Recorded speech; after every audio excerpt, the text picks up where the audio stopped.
आणि आता एक अतिशय मोठी बातमी न्यूज 18 लोकमतच्या हाती महाविकास आघाडी सरकारच्या काळातील सर्वात मोठं स्टिंग ऑपरेशन लागलंय।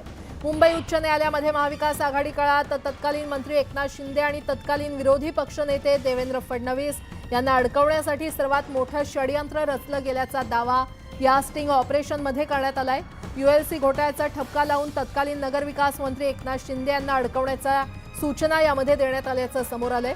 संजय पांडेंनी दोघांना अडकवण्याचे आदेश दिले असल्याचं न्यूज 18 लोकमतच्या हाती लागलेल्या स्टिंग ऑपरेशनमध्ये ऐकू आलंय। एसीपी पाटलांनी हा खळबळजनक दावा या स्टिंग ऑपरेशनमध्ये केलाय।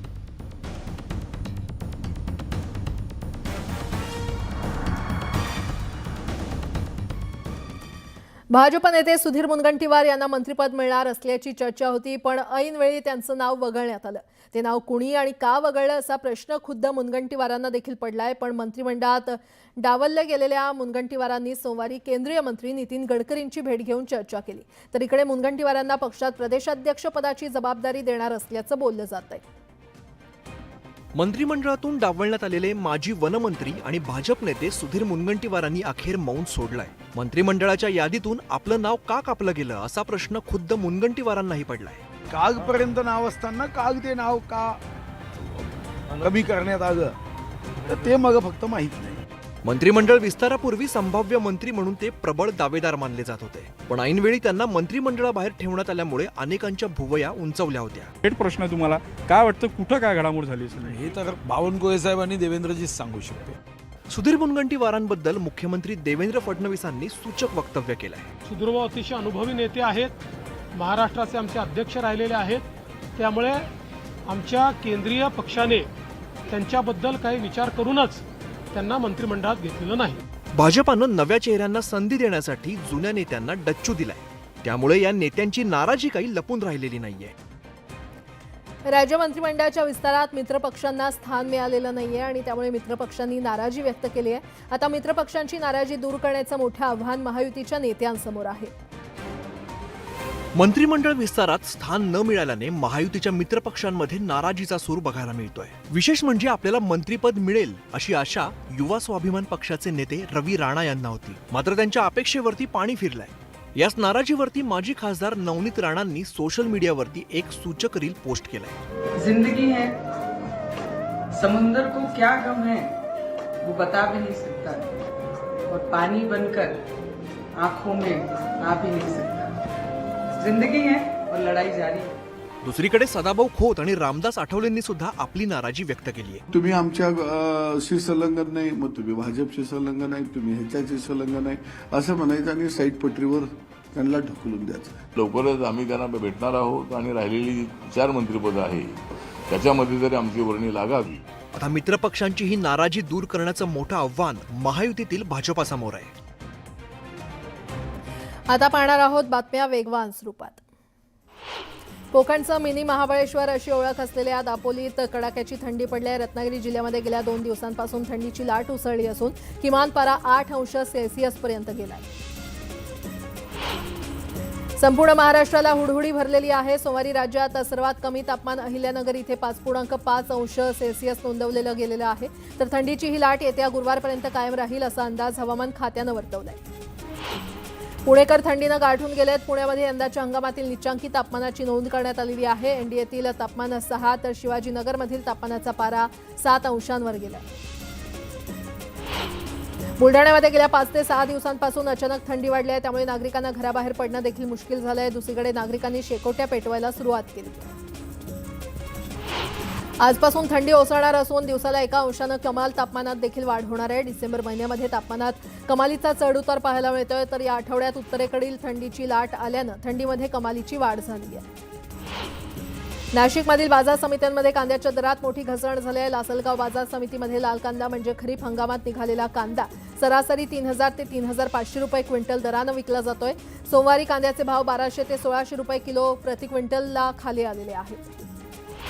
भाज्यांच्या महागाईसह ऑक्टोबरमध्ये चलनवाढीचा दर हा 42.23% आणि नोव्हेंबरमध्ये 29.33% होता, जो हिवाळी हंगामात पुरवठा वाढण्याची शक्यता असल्यामुळे कमी होण्याचा अंदाज आहे। मात्र गहू आणि खाद्यतेलाचा प्रश्न कायम असून दर वाढण्याची शक्यता आहे। शासनाच्या MSP दरानं धानाची विक्री करण्यासाठी शेतकऱ्यांना नोंदणी करण्यासाठी मुदतवाढ देण्यात आलेली आहे. आता शेतकऱ्यांना 31 डिसेंबर 2024 पर्यंत नोंदणी करता येणार आहे. 15 डिसेंबर 2024 अखेर देशभरातील 472 साखर कारखान्यातून ऊस गाळप आणि साखर उत्पादन वेगानं सुरू असून त्यातून 720 लाख टन ऊसाचं गाळप झालंय. सरासरी 8.50% उतार्यासह एकूण साखर उत्पादन 61 लाख टन इतकं झालंय. छत्रपती संभाजीनगरच्या पिंपळवाडी आरोग्य केंद्रात शस्त्रक्रियेनंतर तब्बल 40 महिलांना चक्क जमिनीवरच झोपवण्यात आलं. सलाईन लावण्यासाठी स्टँड नसल्यानं दोरी बांधून सलाईन लावण्यात आली होती. हिंगोलीतील घटनेनंतर छत्रपती संभाजीनगरमध्ये हा प्रकार घडलाय. NEP पदवी अभ्यासक्रमांच्या प्रथम सत्र परीक्षांना आजपासून सुरुवात होते. या परीक्षेसाठी 84,278 विद्यार्थ्यांनी अर्ज केलाय. मात्र काल संध्याकाळपर्यंत हजारो विद्यार्थ्यांना त्यांचं हॉल तिकीटच मिळालं नाहीये आणि त्यामुळे पुन्हा एकदा परीक्षा विभागाचा गोंधळ समोर आलाय.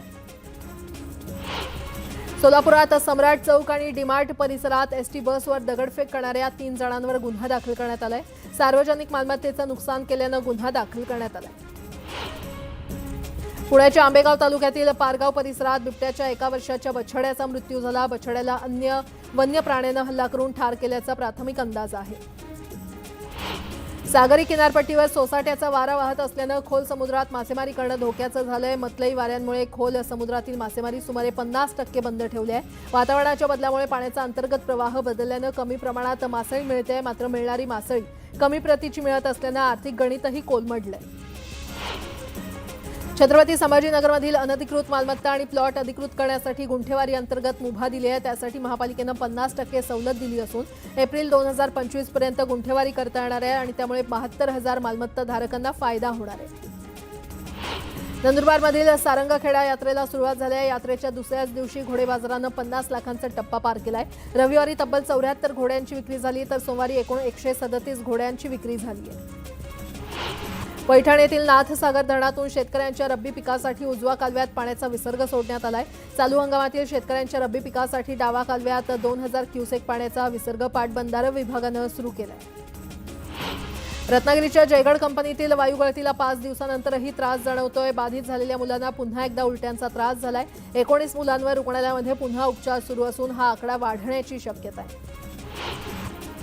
देखभाल दुरुस्तीच्या कामासाठी नवी मुंबईमध्ये आज संध्याकाळी पाणीपुरवठा बंद राहणार आहे. उद्या नियमित दाबानं पाणीपुरवठा होईल अशी माहिती महापालिकेनं दिली आहे. पश्चिम रेल्वे मार्गावरील सकाळच्या सत्रात चालवल्या जाणाऱ्या 2 जलद साध्या लोकल 12 ऐवजी 15 डब्यांच्या चालवण्याचा निर्णय घेण्यात आलाय. या बदलामुळे लोकलच्या माध्यमातून 33% अधिक प्रवासी प्रवास करू शकणार आहे. मुंबईतील प्रदूषण वाढत असताना पालिकेकडून देखील प्रदूषण नियंत्रण उपाययोजनांवर वेगानं भर दिला जातोय. या पार्श्वभूमीवर नवीन वर्षात पालिकेच्या पर्यावरण विभागाकडून हवा प्रदूषणाची पातळी मोजण्यासाठी आणखी 4 मोबाईल व्हॅन घेण्याचा निर्णय घेण्यात आलेला आहे. मुंबईच्या किमान तापमानात घट झाल्यानं प्रदूषणात वाढ झाली आहे. शिवाजीनगर, गोवंडी आणि मालाडमधील AQI वाईट तर नेवीनगर, कुलाबामधील हवा अतिवाईट श्रेणीमध्ये नोंदली गेली आहे.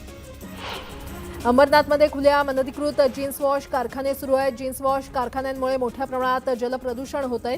उल्हासनगर महापालिकेनं त्यांच्या क्षेत्रातील जीन्स कारखाने बंद करून कारवाई केली. मात्र आता हे कारखाने अंबरनाथ तालुक्यात छुप्या पद्धतीनं सुरू आहेत आणि त्यांच्यावर आता कारवाई करण्याची मागणी होती आहे.